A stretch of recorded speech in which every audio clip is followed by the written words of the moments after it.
That's not going to happen. But it could, I said. Ashley and I talked to Margaret. She explained that appeals were common in murder cases, that David had every right to file one, that it would probably be denied, but we should prepare for the possibility of going through everything again. Ashley was devastated. I can't do it, Austin. I can't sit in that courtroom again and listen to them dissect what our parents did. I can't watch them try to twist it into something other than murder. You might not have to, Margaret said gently. Appeals rarely result in new trials. The standard for overturning a conviction is very high. David's lawyer would have to prove serious errors were made during the original trial. But for months, it hung over us like a storm cloud. The appeal was filed. The court reviewed it. David's new lawyer argued that crucial evidence had been mishandled, that Susan's testimony should have been excluded because of her plea deal, that the forensic analysis was flawed. The appellate court heard arguments on a Tuesday in November. I attended with Margaret. Ashley couldn't bring herself to go. The judges asked questions. David's lawyer stumbled on some answers. The prosecution was rock solid. 3 weeks later, the decision came down. Appeal denied. The conviction stood. David would serve his full sentence. I called Ashley. She cried with relief. It's really over now, right? It has to be over. It's over, I promised. But the truth was, it would never be completely over. Trauma doesn't work that way. You don't just survive something terrible and then move on like it never happened. It becomes part of you. It changes the shape of your life. I still had nightmares sometimes. Dreams where my mother was alive and David was chasing her through the house. Dreams where I was 2 years old again, crying in my crib while my mother lay dead at the bottom of the stairs. Dreams where I opened my mouth to scream and nothing came out. Riley would wake me up gently. You're safe. You're here. It was just a dream. And I'd believe her. But the dreams kept coming. Ashley had her own nightmares. Her own triggers. The sound of shouting. The smell of whiskey. The sight of grocery bags, because that's what David had been carrying the night he killed Jennifer. We learned to live with it. That's what survivors do. We learn to carry the weight without letting it crush us. We learn to function around the pain. We learn that healing isn't about forgetting. It's about integrating, taking the broken pieces and building something new with them. The foundation grew. We helped more women. We saved more lives. Every woman who escaped because we gave her resources. Every child who grew up safe because we helped their mother leave. Every life that continued because we intervened.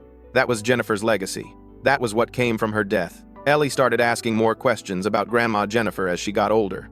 Why did she die? Was she sick? Riley and I had talked about how to handle this. We decided on honesty, age-appropriate but truthful. Grandma Jennifer was hurt by someone who was supposed to love her. She died because of that hurt. It wasn't fair and it wasn't right. But her life meant something. She loved your daddy very much and she tried to protect him. Who hurt her? Ellie asked. Someone bad, I said. But he's in jail now. He can't hurt anyone anymore. Ellie thought about this. Did you know him? I did, I said carefully. But I don't see him anymore. And I never will again. Good, Ellie said firmly. People who hurt other people should stay in jail forever, out of the mouths of babes. James was too young to understand any of it yet. He just knew he had 2 grandmas in heaven, Eleanor and Jennifer, and we talked about them sometimes. He liked looking at photos of Eleanor's garden and hearing stories about how she used to grow tomatoes bigger than his head. Normal life. That's what we'd built. A normal, stable, boring life where the most dramatic thing was James refusing to eat vegetables or Ellie getting in trouble at school for talking during quiet time. I worked. Riley worked. The kids went to school. We had dinner together every night. We watched movies on weekends. We took vacations to the beach and the mountains and Disney World. We were aggressively, defiantly normal. But underneath it all, the history remained. The weight of everything that had happened. Everything we'd survived. It was always there. We just got better at carrying it. Ashley had a baby girl. They named her Jennifer, after my mother. Little Jenny looked nothing like her namesake, but Ashley swore she had Jennifer's spirit. Strong and stubborn and brave. Sophie and Jenny and Ellie and James became a pack. 4 cousins who played together constantly. Who built forts in the backyard and put on shows for the adults, and fought over toys and made up immediately after. They were growing up in a family that loved them. That would never make them question their worth. That would never treat them as less than. That was the victory. Not the inheritance. Not the trial. Not David rotting in prison. The victory was these 4 kids who would never know what it felt like to be unwanted. Who would never have to wonder if they belonged. Who would grow up safe. Margaret died peacefully in her sleep when she was 74. We found out 2 days later when her law partner called. She'd left instructions for her funeral. Simple. No fuss. Donations to the Jennifer Caldwell Foundation in lieu of flowers. At the funeral, I learned things about Margaret I hadn't known. She'd been married once, briefly, in her 20s. She'd lost a daughter to domestic violence when she was 40. That's why she'd become so close to Grandma Eleanor. That's why she'd fought so hard for Jennifer's case to be reopened. She was fighting for her own daughter, too. for the justice she'd never gotten. I gave the eulogy. Margaret was the kind of person who changed lives quietly. She didn't seek attention or praise. She just did the work. She helped people. She fought for what was right. And she made sure that when my grandmother died, the truth came with her. I'll never be able to repay what she did for me, for my mother, for all of us. But I'll try. I'll keep the foundation going. I'll keep helping people the way she helped me. That's how I'll honor her. Ashley cried through the whole service. So did I. We'd lost another piece of our support system, another person who'd believed in us when no one else did. But we kept going, because that's what you do. You keep going. 3 years later, I got a call from the prison. David was sick. Stage 4 lung cancer. He had maybe 6 months left. He wanted to see me. I said no immediately. But the chaplain called back a week later. Mr. Caldwell, your father is dying. He's asking for a chance to make peace before he goes. I'm not saying you owe him anything, but I'm asking you to consider whether you might regret not seeing him one last time. I talked to Riley about it. She left the decision up to me. You're the only one who knows what you need.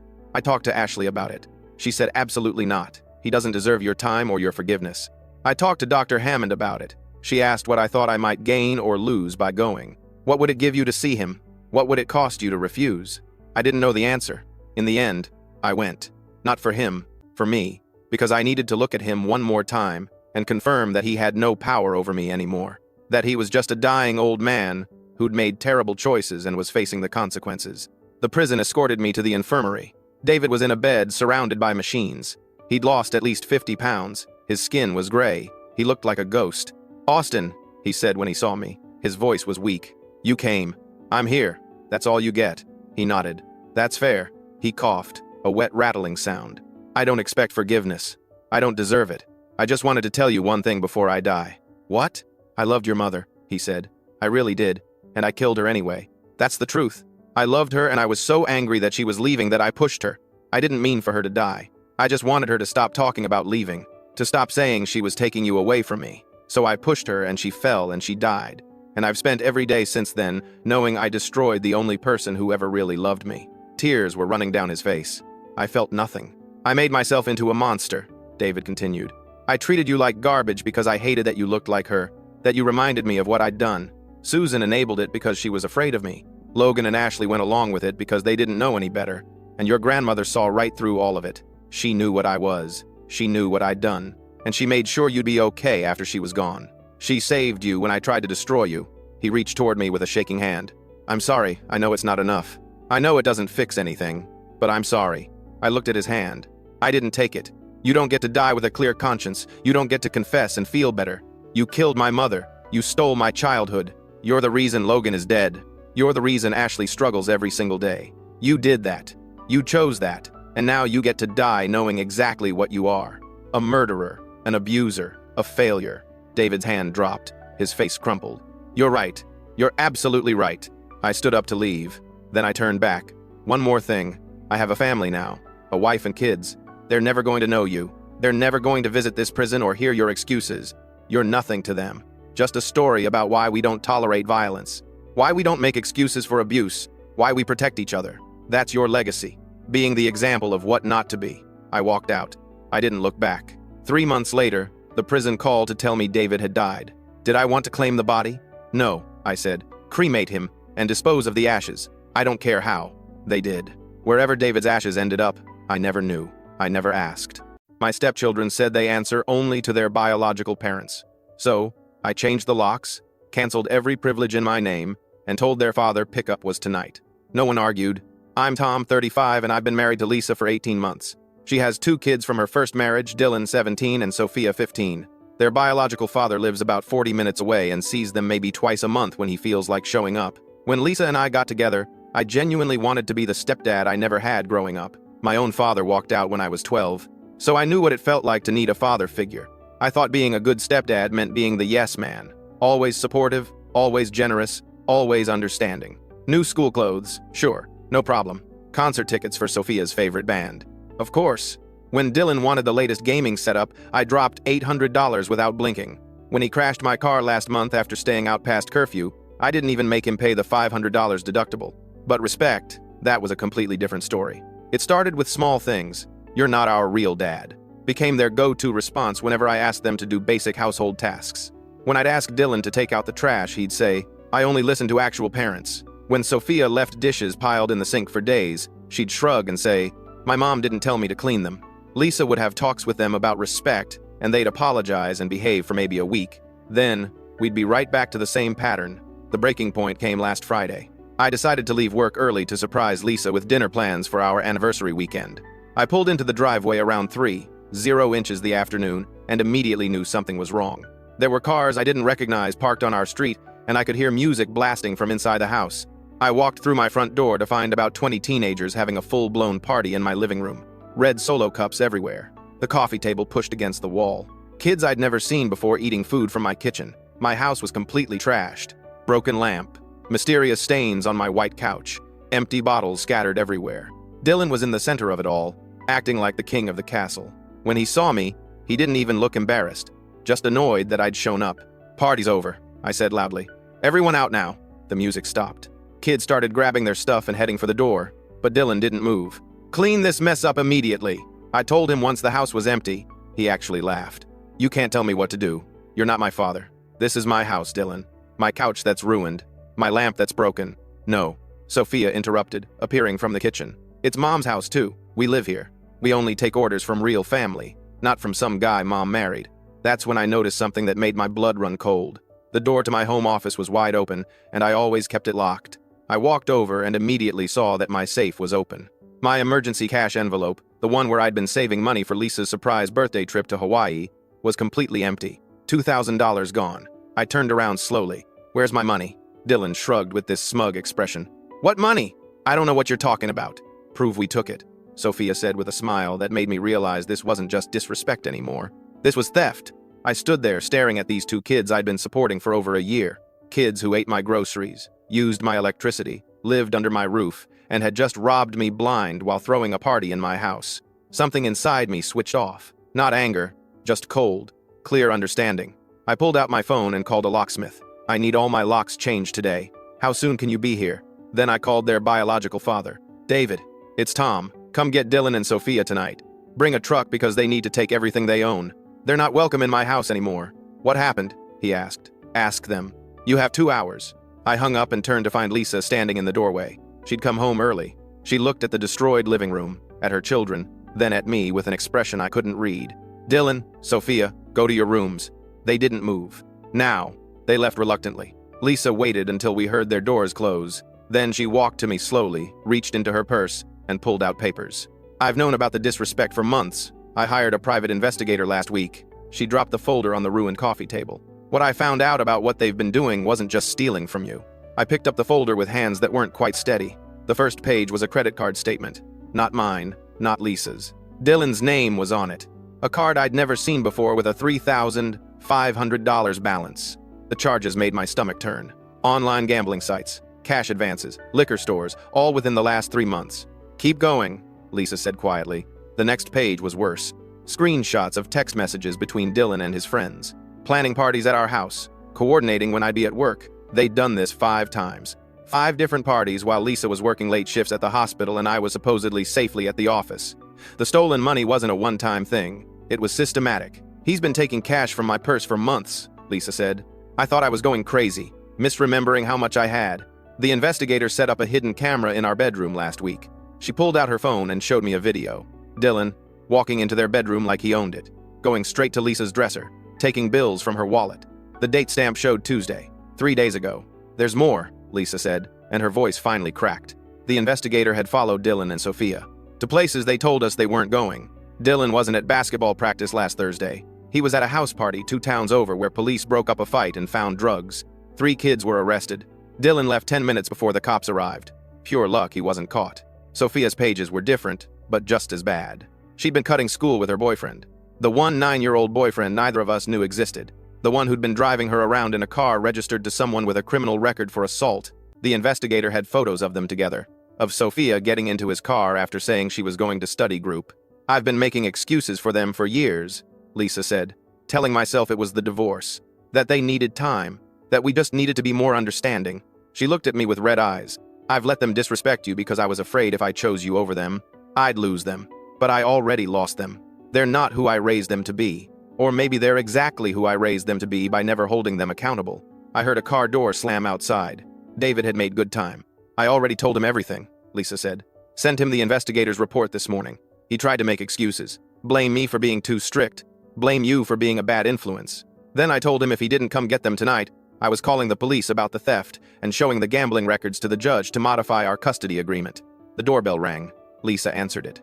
David stood there looking smaller than I remembered. Not physically, just diminished somehow. Behind him was his girlfriend Candace, the one Dylan and Sophia claimed was so much cooler than their mom. Where are they? David asked. Packing, Lisa said. They have 1 hour. Anything left behind gets donated. You can't just kick them out, Candace said. They're minors. I can remove them from a home where they've committed theft and are facing consequences for their actions, Lisa replied. They'll be living with their father as per our custody agreement, which states he can have them full-time if I'm unable to care for them. Right now, I'm unable to care for them without compromising my marriage and my mental health. Candace opened her mouth, but David put his hand on her arm. He saw something in Lisa's face that made him back down. Dylan came down first, dragging 2 duffel bags. His expression was different now, not smug anymore, almost worried. He looked at the folder still open on the coffee table, and his face went pale. You hired someone to follow me? I hired someone to document what you were doing with the freedom and trust we gave you, Lisa said. Get in your father's truck. Mom, I can explain. Get in the truck. Sophia appeared on the stairs, crying. Real tears this time, not the manipulative ones she'd used before. Mom, please, I'm sorry. We didn't mean. You didn't mean to get caught, Lisa interrupted.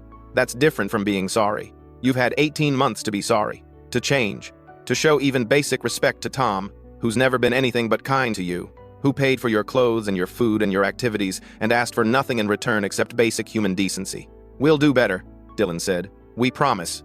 Your promises mean nothing, I said. It was the first time I'd spoken since David arrived. You've made promises every time your mom talks to you about your behavior. Then, 3 days later, you're back to the same patterns. I'm done. Your mom is done. You're going with your dad, and maybe living without someone to steal from and disrespect will teach you something. David flinched at that. Candace looked uncomfortable. Let's go, David said quietly. Get your stuff in the truck. The locksmith arrived as they were loading the last of their things. Perfect timing. Dylan watched the man start changing the locks on the front door with an expression I couldn't quite read. Reality setting in, maybe. Sophia tried one more time, grabbed Lisa's arm as she was walking to the truck. Mom, please don't do this. I'll be better. I promise I'll be so much better. Lisa gently removed her daughter's hand from her arm. I love you. That's not going to change. But love isn't enough anymore. You need consequences. You need boundaries. You need to understand that actions matter. Maybe your father can provide that. Maybe not. But I can't keep doing this. I can't keep watching you hurt the people who care about you and pretend it's fine. You're choosing him over your own kids, Dylan said bitterly. I'm choosing my sanity over enabling your bad behavior, Lisa corrected. There's a difference. They left. David's truck pulled away with Dylan in the passenger seat and Sophia in the back, both staring out the windows. Candace followed in her own car. The locksmith finished with the front door and moved to the back. Lisa and I stood in our destroyed living room, broken lamp still on the floor, stains on the couch, the safe in my office still hanging open and empty. I'm sorry, Lisa said. For what? For not doing this sooner, for making excuses, for letting it get this bad. I pulled her close. She buried her face in my shoulder and started crying. Not quiet tears, full-body sobs that shook both of us. 18 months of frustration and guilt and anger and fear all coming out at once. We're going to be okay, I said, even though I wasn't sure I believed it. The locksmith finished and handed us new keys. 4 sets. I paid him in cash from my wallet since the emergency fund was gone. He looked at the destroyed living room but didn't ask questions. That night, Lisa and I cleaned in silence, threw away the broken lamp, scrubbed the stains with carpet cleaner, put furniture back where it belonged. Around midnight, her phone started ringing. David's number. Don't answer it, I said. She looked at me. What if something's wrong? Then he can text. The phone went to voicemail. Rang again immediately. Lisa put it on silent and set it face down on the counter. We went to bed exhausted. Lisa fell asleep almost immediately, but I lay awake staring at the ceiling, thinking about the credit card debt, the gambling, the parties, the theft, how long it had been going on right under our noses. My phone buzzed. Text from a number I didn't recognize. This is Candace, David's girlfriend. We need to talk about Dylan and Sophia. Call me. I deleted it. Another text came through. Dylan this time, from his cell. You're going to regret this. Just wait. I screenshot it, saved it to a folder I labeled Evidence, then blocked his number. Sophia texted next. Long paragraph about how she was sorry and scared and David's apartment was small and Candace was mean and could she please come home. I showed it to Lisa. She read it with red eyes. What do you think? I asked. I think she's learning what consequences feel like, Lisa said. And I think if we take her back now, we teach her that crying and apologizing is all it takes to undo everything. No, she stays with David. At least for a while. We both blocked Sophia's number. The texts kept coming through Lisa's phone. She turned it off completely. What did the investigator say about the gambling? I asked. Dylan's in deep. The card is maxed. He used David's information to open it, forged his signature on the application. David doesn't even know yet. How much? $3,500 on that card. But there's another one. Different company. Another $2,000. I sat up. How? Used my maiden name, my old address, my social security number from documents in my filing cabinet. Lisa's voice was flat. The investigator thinks there might be more. He's still tracking. We need to report this. I know. I mean to the police, Lisa. This isn't just teenage rebellion. This is fraud. Identity theft. I know, she repeated. But he's my son. He's also a criminal. She flinched like I'd slapped her. But she didn't argue. The next morning, Lisa called the credit card company's fraud department. Explained that her 17-year-old son had stolen her information and opened accounts. They put freezes on everything. Started investigations. Asked if she wanted to press charges. She looked at me across the kitchen table. Do I? That's not my decision. You're my husband. This affects you too. He stole from both of us, I said. But he's your kid. I can't tell you to send him to jail. But you think I should? I didn't answer. Didn't need to. Lisa told the credit card companies she'd decide about charges within the week. Hung up and immediately called David. Did you know Dylan opened credit cards using my information? She asked without preamble. I could hear David's voice from across the table. Loud, defensive, making excuses. Stop, Lisa said. Just stop. I don't want to hear about how I wasn't watching him closely enough, or how this is because of the divorce. He committed fraud. Multiple counts. The credit card companies are investigating, and I have a week to decide if I want to press charges. Silence on the other end. I need to know if you're going to actually parent him, Lisa continued. Set boundaries, get him help, or if this is going to be the same pattern where you're his friend instead of his father and make excuses for everything he does wrong. You're being dramatic, David said. I could hear him clearly now. Lisa had put the phone on speaker. Kids make mistakes. Mistakes are forgetting homework or staying out past curfew, Lisa said. Fraud is a crime. There's a difference. So you're going to send your own son to jail? I'm going to hold him accountable for his actions. What that looks like depends on his choices moving forward. And yours. She hung up, stared at her phone for a long minute, then looked at me. I need to know you're with me on this, she said. I'm with you. Even if I press charges? Even then. She nodded, picked up her phone again, called the investigator. I need you to find out how bad the damage is, she said. All of it. Every card, every account, every dollar. I need a complete picture. The investigator said something I couldn't hear. Money isn't the issue, Lisa replied. I need to know the truth, whatever it costs. She ended the call and went upstairs. I heard the shower running. She stayed in there for over an hour. My phone rang. Unknown number. I answered anyway. Tom? It was Candace. We need to talk. How did you get my number? Dylan gave it to me. Look, I know you're mad, but you need to understand what you're doing to these kids. They're traumatized. Sophia hasn't stopped crying since last night. Dylan isn't talking to anyone. This is child abuse. I laughed. Actually laughed. Couldn't help it. Child abuse, I repeated. They threw a party in my house, stole my money, committed fraud, cut school, and lied for months. And facing consequences for their actions is abuse? They're children, Candace insisted. They need guidance, not punishment. They've had guidance for 18 months. I tried being understanding, being supportive, being the yes man who gave them everything they wanted. Know what that got me? A trashed house and an empty safe. So no, I don't think consequences are abuse. I think they're long overdue. David is overwhelmed, Candace said.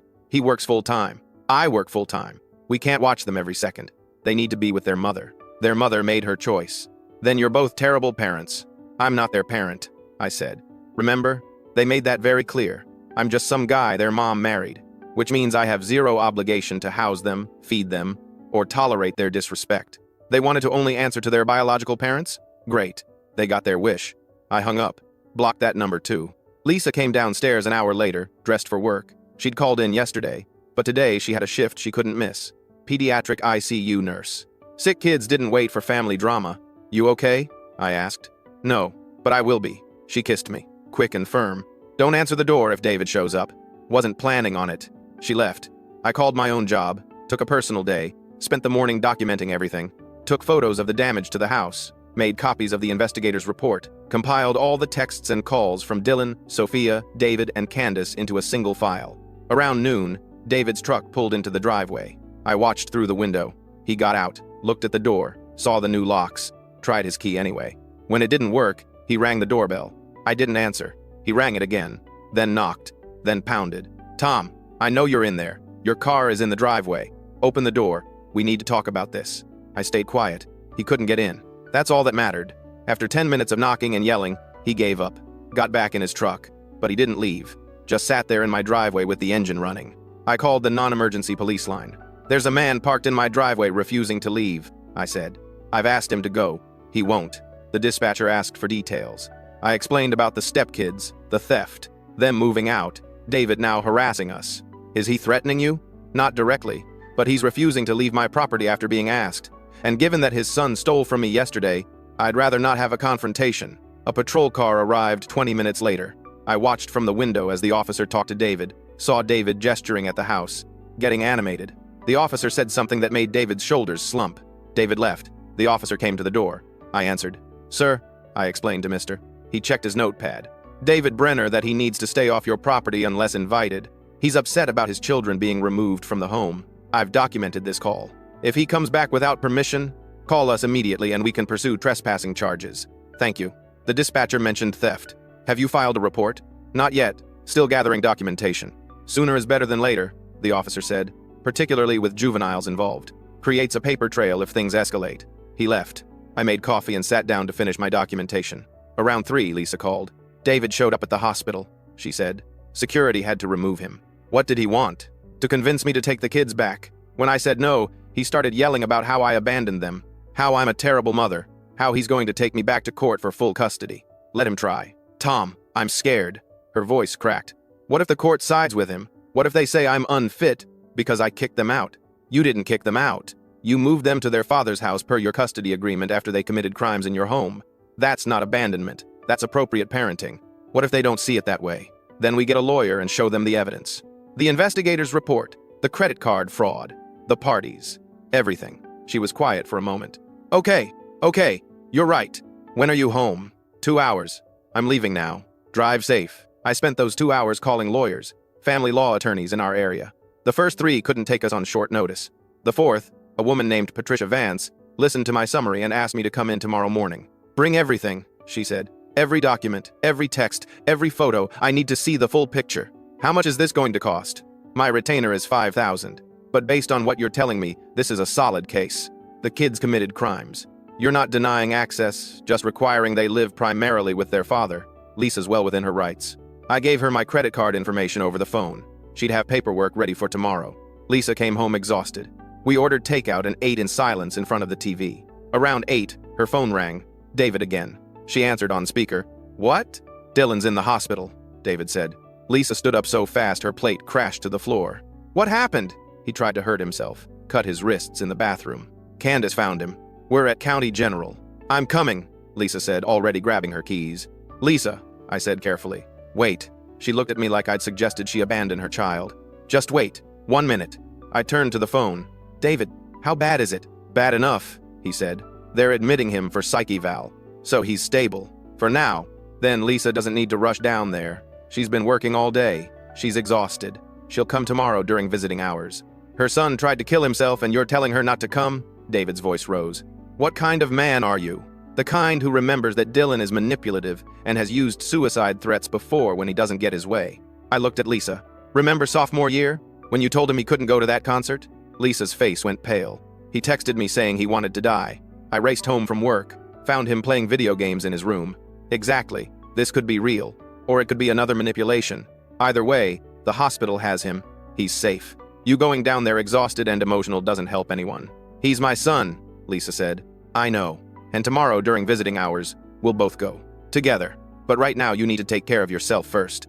She looked torn, phone still pressed to her ear. David still yelling on the other end about how she was a terrible mother who chose a man over her children. "I'll call the hospital," Lisa said. "Talk to the nurses. Make sure he's actually stable. Then I'll decide." She hung up on David, called County General, asked for the psych ward, identified herself as Dylan's mother and a nurse at a different hospital. The nurse she spoke to confirmed Dylan was admitted, stitched up, currently sedated and stable. "Can I speak to him?" "He's sleeping. The medication we gave him will keep him out until morning. You can call back then or come during visiting hours tomorrow at 2. Lisa thanked her and hung up, looked at me with eyes that were drowning. What if this is real? She whispered. What if he actually wanted to die and I wasn't there? Then the hospital saved him, I said.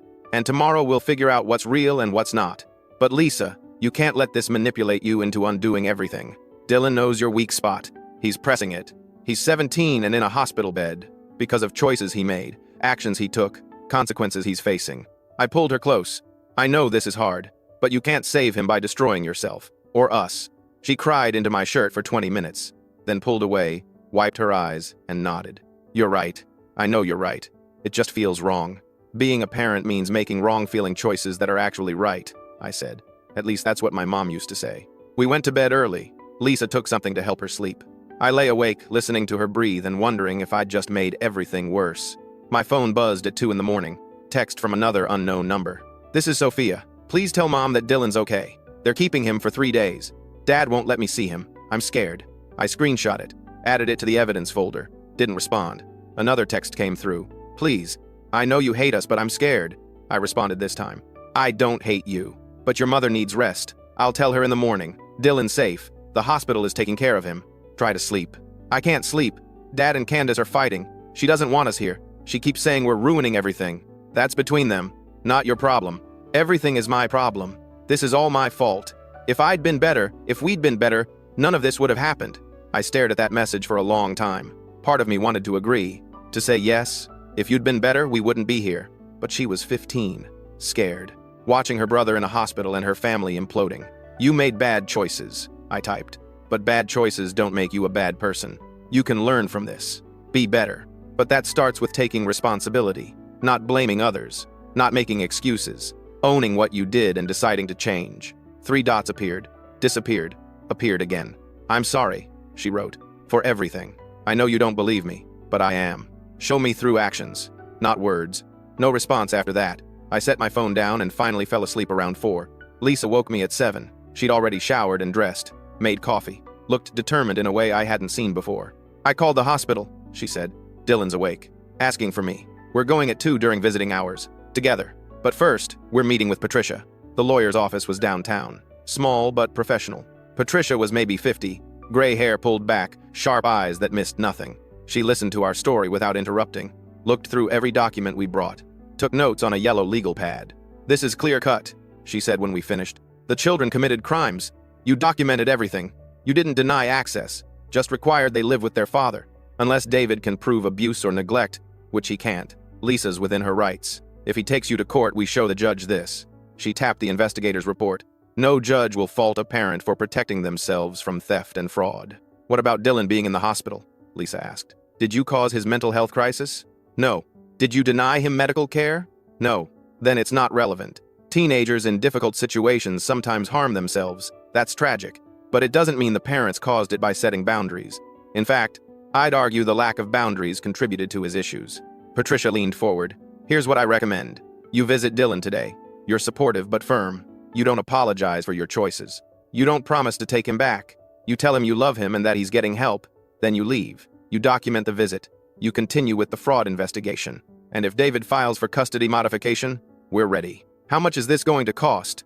Lisa asked. If David doesn't file anything, just the retainer. If he does, could be anywhere from 10 to 30,000 depending on how much he fights. Lisa looked at me. I nodded.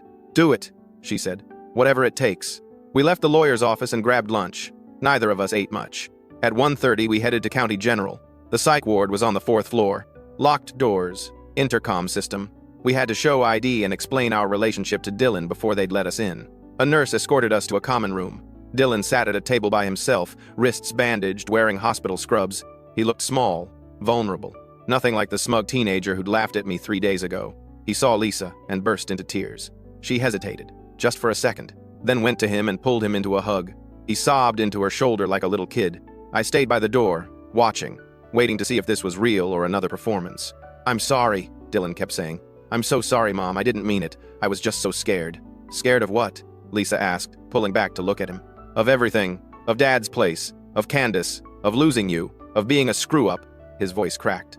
I know I messed up. I know I stole from Tom. I know I'm terrible. I just wanted everything to stop. So you hurt yourself. I thought if I was gone, it would be easier for everyone. Lisa's face hardened. Just slightly. Don't you ever say that again. You being gone wouldn't make anything easier. It would destroy me. Do you understand? Destroy me. Dylan nodded miserably. But, Lisa continued, I'm not going to pretend that what you did to get here was okay. You stole. You lied. You committed fraud. You threw parties in our house and destroyed our things. You disrespected Tom over and over. And when we finally said enough, you tried to manipulate the situation by hurting yourself. It wasn't manipulation, Dylan protested. I really wanted— Stop, Lisa's voice went cold. I'm a nurse, Dylan. I've worked psych. I know the difference between a genuine suicide attempt and a cry for attention. The cuts on your wrists are horizontal, shallow. You hit no major vessels. You did it in a bathroom where you knew Candace would find you quickly. This was a performance. Dylan's face crumpled. No, Mom, I swear. You're getting help, Lisa interrupted. You're going to stay here for 3 days. You're going to talk to the psychiatrist. You're going to be honest about everything. And when you get out, you're going to live with your father and follow his rules. Maybe eventually you can come home, but that depends entirely on you, on real change. Not promises, not apologies, actions. I want to come home now, Dylan said. Please, I'll be better. I promise. Your promises mean nothing. Lisa stood up. I love you. I will always love you. But I don't like who you've become. And until you decide to change that, you're staying with your father. She turned and walked toward the door. Dylan called after her, pleading, begging. The nurse stepped in when he tried to follow. Lisa didn't look back. I followed her out. We got to the elevator before she collapsed against the wall, shaking. I held her while she cried. The elevator dinged. We got in, rode down in silence. Did I just abandon my son? She whispered. No, you just refused to be manipulated by him. He's in a hospital bed, because he put himself there. I pressed the button for the lobby. Lisa, you did everything right. You were honest. You were firm. You showed him love doesn't mean accepting abuse. It feels like I failed him. You'd fail him more by teaching him that hurting himself gets him what he wants. We drove home in silence. Lisa stared out the window the whole way. When we got to the house, David's truck was in the driveway again. No, I said. No, he's not doing this. I pulled out my phone, called the police before we even got out of the car, told them David was trespassing again. They said they'd send someone. David got out of his truck when he saw us, walked over like he owned the place. We need to talk about Dylan, he said. There's nothing to talk about, Lisa replied. He's getting help. He'll be released to you in 3 days. He needs to come home, his real home, with his mother. My fiancé's phone rang during our wedding vows with the most romantic, spicy ringtone I'd ever heard. I was standing at the altar, crying happy tears, looking into the eyes of the man who made me feel seen like nobody ever had. He started his vows, talking about how I was the sun of his solar system. Right as he said those words, his phone started ringing. Pony, by Genuine blared through the church. Every single person turned to stare. Norman's face went white. He fumbled with his pocket while the grinding beat echoed off the walls. Finally, he silenced it. Who was that? I asked. Wrong number. Probably spam. Norman, that's a custom ringtone. You assigned that song to someone specific. Show me the phone. He pulled it closer to his chest. It's nobody. Can we just continue? No. We can't. I grabbed my dress and walked off the altar. Norman followed me into the church lobby. Both families rushed after us. Was it another woman? I asked. No, I swear. Then who was it? Norman's mom pushed through the crowd. It's his cousin Rebecca. She's overseas. I stared at her. He has that song saved for his cousin? She stuttered about an inside joke. That's disgusting, and you know you're lying. I tried to grab the phone. He jerked away and it slipped, flying into the decorative fountain. The screen went black. Norman actually looked relieved. My maid of honor, Claire, stopped everyone. If that call was just your cousin, why are you happy the phone is dead? I want the truth, I said, or this wedding is over. Norman was shaking. I can't. 1, 2, 3, 4. Okay, he broke. The woman's name is Vanessa. She's the mother of my child. The words didn't register. What? I have a son. He's 4 years old. I never told you. My family exploded. I couldn't breathe. But why does she have that ringtone? I said it years ago. She never calls, so I forgot to change it. That doesn't explain why you were panicked. Norman looked sick. 3 months ago, Vanessa came back to town. We slept together. Once. My dad lunged forward, but my brothers held him back. Why was she calling you today? His mother answered. She's pregnant. My knees buckled. Claire caught me. I pulled out my own phone. Give me her number. Right now. Norman gave it to me. I called on speaker. The lobby went silent. Hello? A woman's voice answered. This is Norman's fiancé. I'm at the altar right now. Is it true? Long pause. He didn't tell you? Tell me what? Vanessa laughed, tired. I'm not pregnant. I called to warn you. Norman's been telling people I am, so he has an excuse to stay connected to me. He's been showing up at my apartment for months saying he wants to be a family again. I told him I'd call you if he didn't stop. So there's no second pregnancy? No. But everything else is true. The son, the affair, all of it. I hung up. Norman started talking fast. Baby, I can explain. You lied about a pregnancy to cover up stalking your ex? It wasn't stalking. You have a 4-year-old son you hid from me for 2 years. You cheated on me 3 months before our wedding. And when you got caught, you invented a fake pregnancy. He reached for my hand. I stepped back. The wedding is off. His mother started wailing. His father dragged him toward the exit. My family surrounded me like a wall. Claire helped me out of the church. I was still wearing my dress when we got to her car. She didn't ask where I wanted to go. She just drove. We ended up at a diner. I sat in a booth in my wedding gown eating pancakes at 4 p.m., mascara running down my face. The waitress just kept refilling my coffee. Claire sat across from me. What do you need? I need to know how I missed all of this. You didn't miss anything. He hid it. That's not the same thing. I thought about the past 2 years. Every time Norman got quiet when his phone buzzed. Every business trip that seemed too long. Every time his mother looked at me with something that wasn't quite warmth. They all knew. I finished my pancakes and walked out into the parking lot still wearing my dress. What now? Claire asked. I looked down at the white fabric, the beading I'd spent months choosing, the train dragging through gravel. Now I take this off, I said. And I never look back. Claire's apartment was smaller than the place I'd shared with Norman, but it felt safer somehow. I sat on her gray couch in my wedding dress and stared at the coffee table without really seeing it. My phone kept lighting up on the cushion next to me. Norman's name flashed across the screen again and again. Then my mom's name. Then my dad's. Then numbers I didn't recognize. I picked up the phone and turned it face down, but I could still feel it buzzing against my palm through the fabric of my dress. Claire brought me a glass of water and set it on the table in front of me. I didn't drink it. She sat in the chair across from me and didn't say anything. The silence felt heavy, but not uncomfortable. I looked down at the white beading on my dress and thought about how I'd tried on 17 dresses before finding this one. Norman had come to one of the fittings even though everyone said the groom wasn't supposed to see the dress. He'd told me I looked beautiful, and I'd felt so lucky that he couldn't wait. Now I wondered if he'd been checking his phone the whole time, texting Vanessa while I spun around in white fabric. My phone buzzed again. I turned it over and saw Norman's face on the screen, the photo from our trip to the mountains last fall. I'd taken that picture right after he'd told me he loved me for the first time. I pressed the power button and held it until the screen went black. The dress felt too tight suddenly. I stood up and reached behind me for the zipper, but my hands were shaking too much to grab it. Claire got up and walked over without me having to ask. She unzipped it slowly and the fabric loosened around my ribs. I could breathe again. I stepped out of the dress and stood there in my white underwear and strapless bra, looking at the pile of expensive fabric on Claire's floor. She picked it up carefully and started folding it. I watched her smooth out the wrinkles and arrange the train. She was treating it like it mattered even though we both knew I'd never wear it again. I sat back down on the couch in my underwear and pulled a throw blanket over my legs. Claire finished folding the dress and set it on the chair. She sat next to me and we didn't talk. The clock on her wall ticked past 7, then 8, then 9. I kept thinking about the past 2 years. Every time Norman's phone rang and he'd step into another room to answer it. Every weekend he said he had to work late. Every time his mom looked at me during family dinners with this expression I couldn't quite read. They all knew. His whole family knew he had a son, and they watched me plan a wedding and never said a word. I thought about Vanessa's voice on the phone, tired and matter-of-fact. She hadn't sounded angry or jealous. She'd sounded like someone who'd been dealing with Norman's lies for a long time and was just exhausted. I wondered what she'd told their son about his dad. I wondered if the kid knew Norman was supposed to get married today.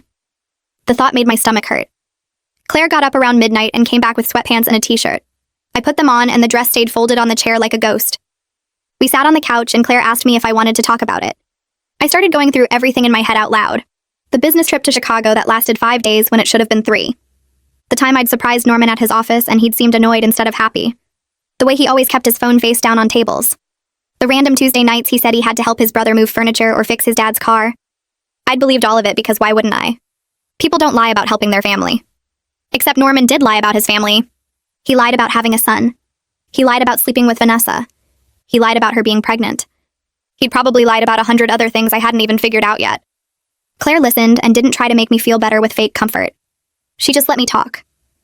Around 3 a.m, I finally stopped talking, and we sat there in silence. My eyes felt dry and scratchy. I was too tired to cry anymore. Claire brought me a pillow and another blanket, and I lay down on her couch. She went to her bedroom and I heard her door close softly. I stared at the ceiling and watched the shadows from the streetlight outside move across the white paint. I thought about how this morning I'd woken up excited to marry Norman. Now I was sleeping on my best friend's couch in borrowed clothes, and my whole life was different. I woke up to sun coming through Claire's living room window. My neck hurt from the couch pillow, and my mouth tasted awful. I reached for my phone before remembering I'd turned it off. I held the power button and waited for it to come back on. 17 missed calls, 12 from Norman, 3 from his mom, 2 from my mom. I had 14 text messages. I opened the one from Norman's mom first. It said we needed to talk about misunderstandings, and that Norman was devastated, and that I should give him a chance to explain properly.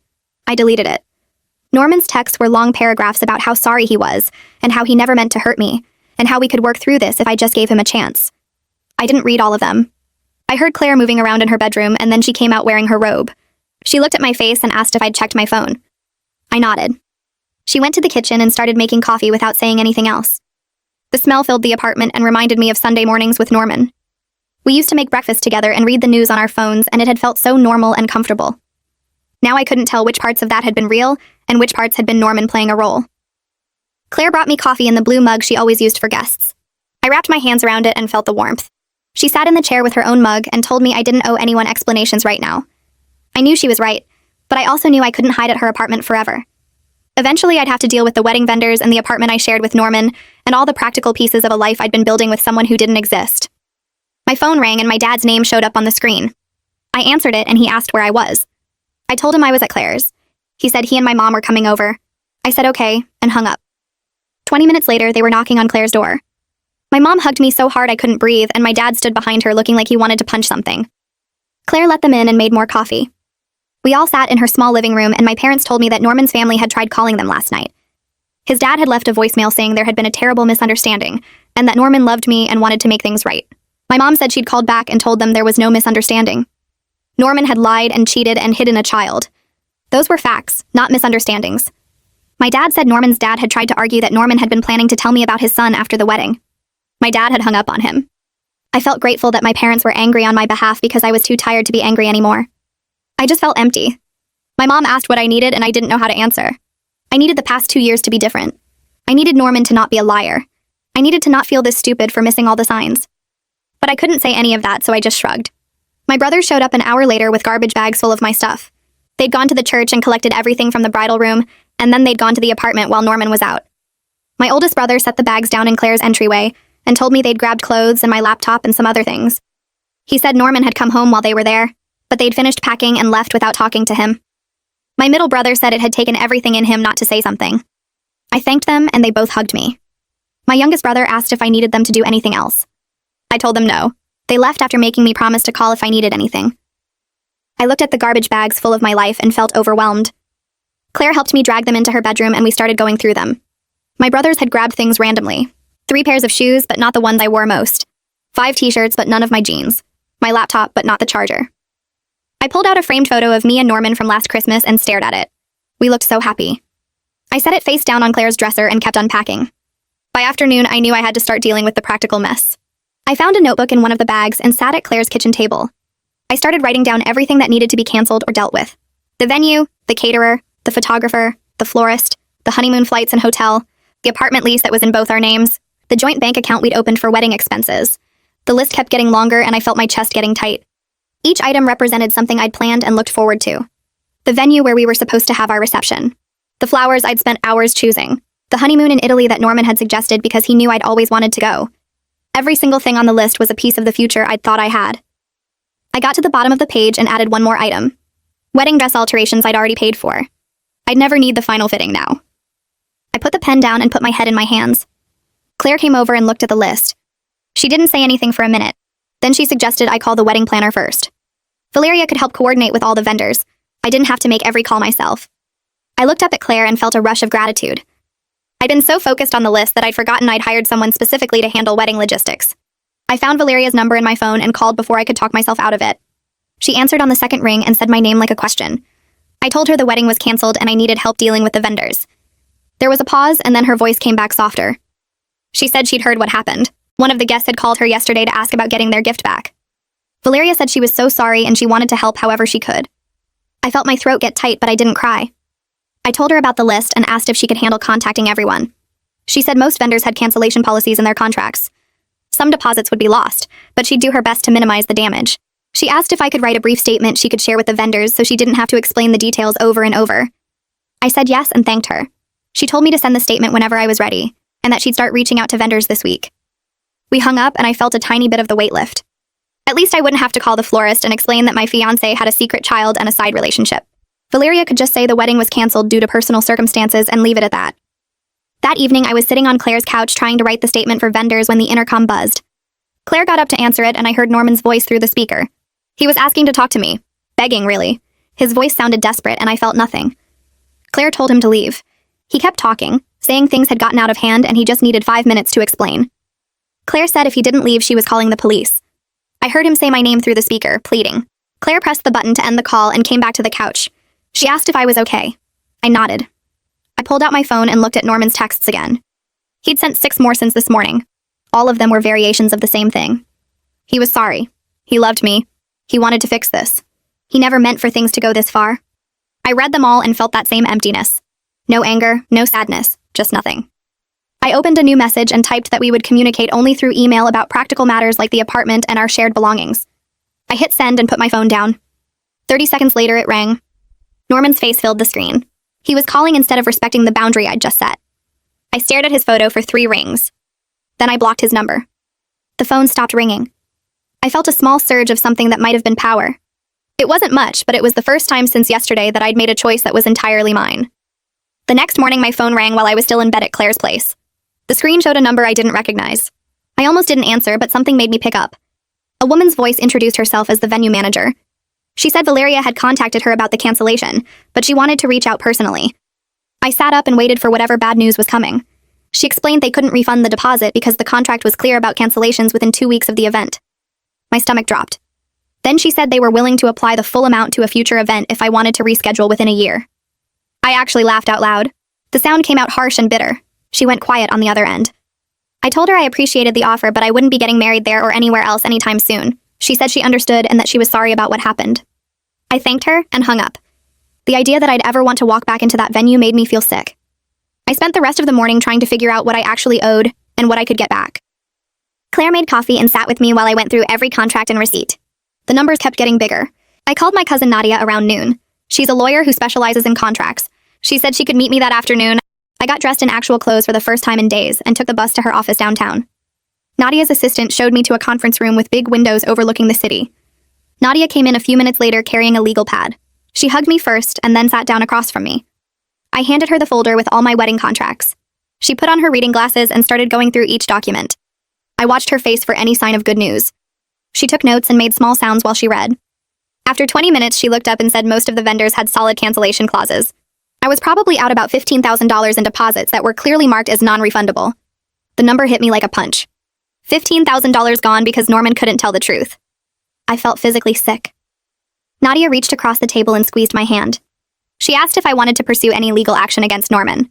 I could potentially sue for fraud or emotional distress. I thought about it for maybe 10 seconds. Then I told her I just wanted to be done with him. I didn't want months or years of court dates and lawyers and seeing his face. Nadia nodded like she expected that answer. She said she understood, but she'd put together some information for me anyway in case I changed my mind later. She pulled out a folder and explained what my options would be if I decided to go that route. I took the folder and thanked her. She didn't charge me for the consultation. She said family doesn't pay family. I left her office feeling both grateful and defeated. At least I knew where I stood financially now. 3 days after the wedding that didn't happen, I had to go back to work. I couldn't hide at Claire's apartment forever. I got up early and put on work clothes that felt strange after days in sweatpants. The bus ride felt too long. I kept thinking about what I'd say when people asked questions. My boss had texted saying to take all the time I needed, but I'd replied that I wanted to come back. Sitting around thinking about Norman was worse than being busy. I walked into the office and felt every eye turn toward me. People who normally said good morning looked away. My boss saw me and immediately came over. She pulled me into her office and closed the door. She said again that I could take more time. I told her I'd rather work than sit at home. She studied my face for a moment and then nodded. She said to let her know if I needed anything. I went to my desk and tried to focus on emails. My hands were shaking. Around 10, a coworker named Jessica stopped by my desk. She had this bright smile on her face. She said she saw the wedding was supposed to be last weekend and asked how married life was treating me. The words hung in the air between us. I felt my face get hot. I told her the wedding didn't happen. Her smile disappeared. She asked what I meant. I said it got canceled at the altar. Her expression went from confused to shocked to horrified in about 3 seconds. She started apologizing and backing away from my desk. I told her it was fine, but she kept saying sorry. Other people nearby had heard. I could feel them staring. I wanted to disappear into the floor. Jessica finally left and I put my head down and pretended to work. The rest of the day crawled by with people either avoiding me completely or giving me sad looks.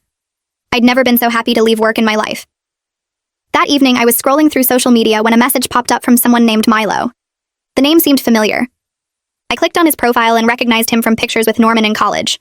My first thought was that he was reaching out to defend Norman or make excuses. The message said he needed to talk to me about something important. He said it was about Norman and he knew I probably didn't want to hear from any of his friends right now. But he promised he wasn't reaching out to defend him. Something about the way he wrote it seemed genuine. Not like he was making excuses. I stared at the message for a long time. Finally, I wrote back asking what he wanted to talk about. He replied almost immediately. He said it would be better to meet in person if I was willing. He suggested a coffee shop downtown. I told Claire about it and she said to meet him somewhere public and let her know where I was. I agreed to meet him the next day after work. The coffee shop was busy when I got there the next afternoon. Milo was already sitting at a corner table. He stood up when he saw me and shook my hand. He looked nervous. We both ordered coffee and sat down. He thanked me for meeting him. Then he said he'd been feeling guilty for months. I asked him why. He explained that Norman had told him about Vanessa and the kid last year. He said Norman mentioned it casually like it was something I already knew about.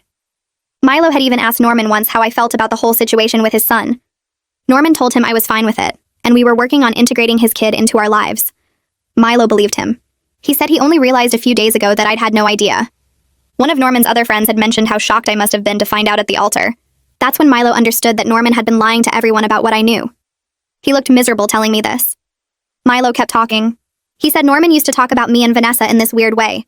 Like he was comparing us. He'd make comments about how different we were, how I was organized and driven and Vanessa was more spontaneous and emotional, how he got different things from each of us. At the time, Milo thought Norman was just talking about his past relationship versus his current one. But now looking back, it seemed like Norman was talking about 2 ongoing relationships. I felt cold listening to this. I asked Milo if he thought the hookup 3 months ago was really just once. Milo looked uncomfortable. He said he didn't know for sure, but Norman had mentioned seeing Vanessa multiple times in the past year. Always with some excuse about co-parenting or their son needing something. Milo had thought it was innocent at the time. Now he wasn't so sure. I sat back in my chair and felt the weight of it. The cheating probably wasn't one mistake. It was probably ongoing. I asked Milo why he was telling me all this now. He took a sip of his coffee and said Norman had called him yesterday. Norman spent 20 minutes painting himself as the victim, saying his private business got exposed unfairly, saying people were overreacting, saying I'd embarrassed him in front of everyone. Milo said Norman showed zero real remorse. He was just mad that he got caught. Milo told Norman he was wrong and Norman got defensive and hung up on him. That's when Milo decided he couldn't stay silent anymore. He said he felt like he'd been part of the lie by not questioning things sooner. I told him it wasn't his fault. Norman had lied to everyone. Milo still looked guilty, but he nodded. We finished our coffee and I thanked him for telling me the truth. He said if I ever needed anything or wanted to talk to reach out. I left the coffee shop feeling worse than when I'd arrived. Every new piece of information just showed me how blind I'd been. That night I couldn't sleep. I lay on Claire's couch staring at the ceiling. Finally, I grabbed my phone and started going through old photos. Pictures from the past 2 years with Norman. I looked at them differently now. In one photo from 6 months ago, Norman was checking his phone with this secretive expression. I'd thought nothing of it at the time. In another photo from a work trip he'd taken last spring, his smile looked forced. I remembered he'd been unreachable for hours that weekend. He'd blamed it on bad cell service. There were so many little things. Times he'd angled his phone away from me. Nights he'd come home later than expected with vague explanations about traffic or a work thing running long. Calls he'd taken in another room. I'd trusted him, so I'd never questioned any of it. Now every memory felt poisoned. I felt so stupid for missing all the signs. Claire heard me moving around and came out of her bedroom. She sat down next to me and asked what I was doing. I showed her the photos and told her about all the things I'd dismissed. She took my phone and set it down. She said I trusted him because that's what you're supposed to do in a relationship. She said his lying didn't mean I was stupid. It meant he was a liar. I wanted to believe her, but I still felt like I should have known something was wrong. We stayed up talking until almost 3 in the morning before I finally fell asleep. The apartment building looked the same as always, but walking up to it felt like approaching a crime scene. Claire parked her car and turned off the engine. She asked if I was ready, and I nodded even though I wasn't. We got out and headed toward the entrance. Norman was already waiting in the lobby. He stood up when he saw me and took a step forward with his arms slightly open. I stepped back before he could get close. His face did this hurt expression like I'd slapped him. Claire positioned herself between us and asked where we should start. Norman led us to the elevator without saying anything. The ride up to the third floor felt endless. Nobody spoke. The doors opened and we walked down the familiar hallway to apartment 3B. Norman unlocked the door and I stepped inside a space that used to feel like home. Now it just felt like a place full of lies. I'd brought empty boxes and trash bags. Claire set them down by the door. Norman cleared his throat and started talking about how we should discuss things. I cut him off and pointed at the boxes. I told him we were here to divide belongings, not talk. He kept going anyway. He said he'd been scared to tell me about his son because he thought I'd leave. I stared at him. I told him I would have understood about a child from a previous relationship. Lots of people have kids from past relationships. Requested Reds is on Spotify now. Check out link in the description or comments. But lying for 2 years was different. Cheating 3 months before our wedding was different. Norman actually tried to argue that the cheating just happened because Vanessa was emotional about co-parenting issues. Like that was supposed to make it better. Like being emotional was an excuse to sleep with your ex. Claire stepped forward and told Norman to stop making excuses. She said he needed to focus on dividing belongings, or she was calling my brothers to come handle it. Norman's face went pale at the mention of my brothers. He finally shut up. We spent the next 2 hours sorting through everything in complete silence. I moved through the apartment picking up items that were clearly mine. My books, my clothes, my grandmother's quilt. Norman kept trying to make eye contact, but I refused to look at him. Every item I touched reminded me of some moment in our relationship that turned out to be fake. The coffee mug I'd bought him for his birthday. The throw pillows we'd picked out together. The framed photo from a trip where he'd probably been texting Vanessa the whole time. I left everything we'd bought together. I didn't want any of it. Norman tried to insist I take the coffee maker we'd picked out on a vacation to the mountains. I snapped that I didn't want anything that would make me think of him every morning. He set it down and didn't argue. By the time we finished, I had 3 boxes of stuff. That's all I was taking from 2 years of living together. 3 boxes. Claire helped me carry them down to her car. Norman followed us and tried to say something as we loaded the trunk. I slammed it shut and got in the passenger seat without responding. Claire drove away, and I watched the building disappear in the side mirror. My mom called me that evening while I was unpacking at Claire's place. She sounded tired. She told me that Norman's mother had called her suggesting a meeting between our families to find a path forward. I almost laughed. My mom said she'd politely told Norman's mother that wouldn't be happening and asked her not to contact us again. The fact that his mom still thought there could be a path forward showed she understood nothing. There was no path. There was no forward. There was just a way. I thanked my mom and she asked how I was really doing. I told her I didn't know yet. She said that was okay and that she loved me. After we hung up, I sat on Claire's couch and realized I hadn't slept properly in days. Every time I closed my eyes, I saw Norman at the altar. I saw his face when the phone rang. I saw his mother lying. I saw everything unraveling in front of 200 people. Claire suggested I talk to someone and gave me the number for Charlotte King, a therapist she'd heard good things about. I called the next morning and got an appointment for that afternoon. Charlotte's office was in a quiet building downtown. She was younger than I expected, maybe early 40s, with kind eyes and a direct way of speaking. She asked what brought me in, and I told her the whole story. She listened without interrupting. When I finished, she asked what I needed to feel safe again. Not what happened or how I felt about it. What I needed to feel safe. The question caught me off guard. I admitted I was having trouble sleeping. She asked what was keeping me awake, and I said I kept replaying the moment at the altar over and over. She nodded and asked what I was looking for in those replays. I said I was trying to figure out how I missed everything. Charlotte leaned forward slightly and told me that wasn't the right question. The right question was why Norman chose to deceive me. She said I was angrier at myself than at him, and I needed to redirect that anger where it belonged. I felt tears starting and tried to stop them. Charlotte handed me tissues and said it was okay to be angry at myself, but I needed to understand that Norman deliberately deceived me. His deception said nothing about my intelligence or worth. It said everything about his character. We talked for the full hour, and I left feeling slightly less like I was drowning. The photographer emailed 2 days later. She said she still expected payment for the day even though the wedding didn't happen. She'd shown up and taken pictures of the ceremony before it fell apart. Her invoice was attached. I stared at the number and felt sick. I forwarded the email to Valeria and asked if there was anything she could do. Valeria called me within an hour. She said she'd reached out to the photographer and negotiated a reduced rate. The photographer could still use the pre-ceremony photos for her portfolio, so she was willing to accept 60% of the original cost. It was better than nothing. I agreed and thanked Valeria for handling it. She said she was sorry about everything and hoped I was taking care of myself. I said I was trying. That night, I made the mistake of checking social media. Norman had posted a status about going through a difficult time and learning from mistakes. Several people who didn't know what happened had commented with support. Someone wrote that everyone makes mistakes, and growth is what matters. Another person said they were proud of him for being vulnerable. I stared at the screen, feeling my blood pressure rise. He was painting himself as someone going through a hard time, not someone who'd lied and cheated and destroyed someone else's life. I wanted to comment and tell everyone the truth. I wanted to share screenshots of our text exchanges. I wanted to expose every lie. But I closed the app instead. Claire was right when she said engaging with him would only make things worse. He wasn't worth my energy anymore. I closed the app and put my phone face down on Claire's coffee table. She looked up from her laptop where she'd been working on something and asked if I was okay. I told her I was done looking at his stuff, done caring what story he told himself to sleep at night. She nodded and said that was probably healthy. Then she suggested something that caught me off guard. She said I should write out everything I wanted to say to Norman but never send it, just to get all the feelings out of my head and onto paper. I stared at her for a second because it seemed too simple to actually help, but she insisted it worked for her after a bad breakup years ago. She grabbed a notebook from her desk drawer and handed it to me with a pen. I took it and sat cross-legged on the couch, staring at the blank page for a while before I started writing. Once I started, I couldn't stop. I filled 7 pages with anger and hurt and questions I'd never get answers to. I wrote about the moment at the altar when everything shattered. I wrote about feeling stupid for missing signs that seemed obvious now. I wrote about his mother's lies and his fake pregnancy excuse and how he tried to hug me at the apartment like nothing had happened. I wrote things I wished I'd said when he was making excuses, sharp words that felt good to put on paper even if he'd never hear them. When I finished, my hand was cramping and my eyes were burning, but I felt lighter somehow. Claire asked if I wanted to keep the pages or get rid of them, and I said I wanted them gone. She led me to her fireplace and handed me a lighter. I watched the pages curl and blacken in the flames, and it felt surprisingly good to see all those words turn to ash. My dad called the next morning and asked if I wanted to get lunch. I said yes because I knew he was trying to help, even though neither of us really knew what to say about everything.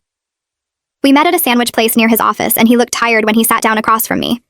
He started talking before I could even open my menu. He apologized for not seeing through Norman, said he seemed like such a good guy who treated me well. His voice cracked a little when he said he should have known something was wrong. I reached across the table and put my hand on his. I told him Norman fooled everyone, not just me. I said Norman was good at lying. That was the whole problem. My dad nodded, but I could tell he still felt bad about it. We talked about other things while we ate, normal stuff about work and my brothers and my mom's new garden project. It felt good to have a conversation that wasn't entirely about the disaster at the altar. When we finished eating, my dad paid the check and hugged me in the parking lot. He said he was proud of how I was handling everything, and that helped both of us feel less guilty about missing the signs. I ran into one of Norman's cousins at the grocery store 3 days later. I was reaching for cereal when I heard someone say my name. I turned and there she was, looking uncomfortable but walking toward me anyway. She said she'd been thinking about me and wanted to check how I was doing. I said I was fine and tried to move my cart past her, but she kept talking. She said Norman was really struggling with everything, like that was supposed to make me feel something other than angry. I stopped and looked at her directly. I told her he should be struggling since he created this entire mess by lying for 2 years and cheating 3 months before our wedding. Her face went red and she started to say something about how everyone makes mistakes. I didn't let her finish. I said mistakes are forgetting to call someone back or being late to dinner, not hiding a child and stalking an ex. Then I walked away before she could say anything else. My hands were shaking when I got to the checkout line, but I was glad I'd said it. Valeria called me that evening with final numbers on the wedding costs. I'd been avoiding thinking about the money part because I knew it would make me angry all over again. She went through each vendor and what they'd agreed to. The venue kept half the deposit. The caterer kept $1,000. The photographer took 60% like we'd negotiated. The florist kept everything because flowers had already been ordered. When she finished adding it up, she said I was losing about $12,000 total. It was less than I'd feared when I first started canceling things, but it was still a huge financial hit that made me want to scream. $12,000 gone because Norman couldn't tell the truth. Valeria said she was sorry and that she'd done everything she could to minimize the losses. I thanked her for all her help and hung up. Then I sat on Claire's couch and stared at the wall, doing math in my head about how long it would take me to recover from this. I decided to ask Norman to pay half of the lost deposits. It seemed fair since his lies caused the cancellation in the first place. I opened my laptop and started an email, keeping it formal and direct. I wrote out an itemized list of every lost deposit with the vendor name and amount. The total came to $12,347. I asked him to pay half, which was $6,173.50. I said it was only fair that he take some financial responsibility for the consequences of his actions. I read the email 3 times before sending it, making sure my tone stayed calm and factual. His response came back 2 hours later. It was long, way longer than it needed to be. He wrote about how he was already financially stressed from lawyer fees for the custody situation with Vanessa. He said he was barely making rent right now and couldn't afford to pay me anything. He went on about how he knew he'd messed up, but punishing him financially wouldn't help either of us move forward. The whole message made me want to scream. He was acting like paying for the damage he caused was some kind of unfair punishment instead of basic responsibility. I called Nadia and told her about Norman's response. She asked if I wanted her to send him a legal letter demanding repayment, and I said yes immediately. His refusal to take any financial responsibility was somehow more infuriating than the original betrayal. At least when he lied about his son and the affair, I could tell myself he was weak or scared or whatever excuse made sense. But refusing to pay for the mess he created was just selfish. Nadia said she'd draft something official and have it sent within a few days. The letter would request $6,000 within 30 days and outline potential legal action if he didn't comply. I knew he probably still wouldn't pay, but having it in writing from a lawyer felt important. It felt like I was doing something instead of just accepting that he could destroy my life and walk away without consequences. Norman's father called my dad a week after Nadia sent the letter. My dad called me right after and put me on speaker so I could hear what had happened. Norman's father had offered to pay $3,000 to help settle things and let everyone move forward. He said he knew his son had made terrible choices and he wanted to do something to make it right. My dad asked me what I wanted to do. I thought about it for a minute. $3,000 wasn't the full $6,000 I'd asked for, but it was better than nothing. I told my dad to accept it. I wanted this finished. I wanted to stop thinking about Norman and his family and the money I'd lost. My dad said he'd call back and arrange the payment. Norman's father sent a check 2 days later with a note saying he was sorry for everything. I deposited it without reading the note again. I started looking for a new